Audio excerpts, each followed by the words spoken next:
travelers and foodies! Welcome to the Map and Munch podcast, your go-to audio guide for all things travel and culinary. I'm Amelia Karanojikwas here as your host. And I'm Shafira Maizenia Putri. In today's episode, Ocean Breeze and Local Eats, Bali Wind. We are diving into the beauty of Bali Beach and its amazing food scene. The best girl who is joining us today is a very special guest who had an unforgettable trip experiences. Anggi Suci Maharani. Hi Anggi! Hi, thanks for having me, Amel. Super excited to share my story today in the Map and Munch podcast. Of course, I'm also super excited today to be the host. How are you feeling to be the guest in the Map and Munch podcast today, Anggi? Hey, thanks for having me, Amel. Super excited to share my story today in the Map and Munch podcast. Just info, guys. This is my first experience as a guest star on a podcast. Oh, anyway, can you give us a little picture on your time in Bali? Is there anything that makes you miss it? Or maybe the most memorable place for you? Or even a funny or unique experience that you had there? Honestly, the most important thing is the culture and the people, how they treat tourists well and how they introduce Balinese tradition to tourists. If it's a tourist spot, it's no wonder that in Bali there are so many beautiful and unique tourist spots. If it's a unique tourist spot, it's the temple. There are so many temple tourist spots that can be visited in Bali. And I think the beautiful place is the beach. There are so many beaches that can be visited in Bali, and the distance is not too far from the accommodation. What were your expectations when you heard about this beach? Before I went to Nusa Penida, I imagined it as this chill, hidden gem of an island, like a kid paradise that not many people know about. Wow! Listening to your description of Nusa Penida, I cannot help to imagine it. The average hidden gem place feels like an exclusive place, right? And next question, what were your expectations met when you went there? And honestly, the views totally lived up to the hype. The beaches were clean, the cliffs were stunning, but I didn't expect it to be that crowded. It was packed with tourists, probably because I went on the weekends. So yeah, not too soft and everyone timing matters. So we have to be smart to choose the time to go there. But it's worth it because you get a good view even though the place is crowded. Who told you about this beach or recommended to you? Or do you know it by yourself? I saw it on TikTok FYP, then because I had FOMO, in Gen Z language, people who like new trends easily. And I look for a way to go there until I finally decide to join the open trip. TikTok is indeed a place where people upload their vacation, so we want to go there too. Next question, who would you recommend to go to this place? My travel buddies who love traveling like me and are curious about hidden island tour in terms of scenery, food, and the culture of the people around the island. Yes, I totally agree with you. It's really fun to be with friends who share the same hobbies as us. Anggi, if you need to make a suggestion, when we should go to the Bali, can we just go there anytime, any moments? I suggest you go on a weekday as it is less crowded so you can enjoy the view freely. That's why you can take picture with the view there are with having to queue for a long time. I see. But weekdays, it will be hard for workers and the students. That's right, it's okay to go on weekends, but it all be so far it might bother you. That's right. It will definitely be an uncomfortable vacation. We can't relax with so many people around. Well, some people may be able, but me, I can't. Vacation is not something that can be done every day, especially out of town like Bali. Even though it is difficult, you can plan for it later. The most important thing about vacation is to enjoy it, right? Wait. That's right. Why did I just realize that? That's so cool, Anggi. Speaking of best times, what about the opposites? When do you think it's the worst time to go there?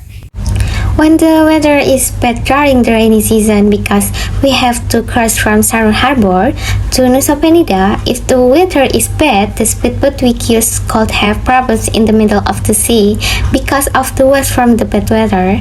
Besides bad weather, one other thing to know is don't go back too late around 4:30 until sunset because the waves are starting to get high and the Nusa Penida area is difficult to like. Bad weather. How scary. I definitely didn't want to meet one of them on my vacation. No. Right, even if we plan our vacation in advance, the weather doesn't always cooperate with us, so it is good to be prepared. I'm definitely agree. Any tips for us to avoid unwanted situation like that? Well, just already bring equipment, medicine, clothes that are stable for the weather. Oh, and most importantly, And the most important is don't forget to bring your money. It is the must. And the last, your phone too for communication. that's right. That's definitely the most important. Apart from this beach, which other beaches should we visit? You can go to Nusa Ceningan Beach with a private beach complete with beautiful flowers views, or to Lavina Beach in North Bali with a view of the sunrise in the middle of the beach with dolphins jumping. Wow, that sounds really exciting. Seeing dolphins swimming at sunrise, what a sight! An experience you will never forget, right? Where is the place you recommend to stay at? I recommend the Kuta area because there are many choices of accommodation and many public facilities that can be accessed. You can choose accommodation according to the convenience of the facilities, and the main thing is your budget. I can recommend you several of accommodation such as hotel, homestay or villa. My suggestion is that if you don't want to bother, you can choose a hotel because of its complete facilities. If you want it to be cheap, you can choose a homestay. And if you are with your family, my suggestion is to take a villa so that you can enjoy a relaxing time with a spacious accommodation with your family. Kuta is a flexible choice, perfect for travelers who are confused about where to stay. Where is the place you recommend to have meals? There are lots of delicious foods depending on whether you like traditional Balinese foods or cafe-style food.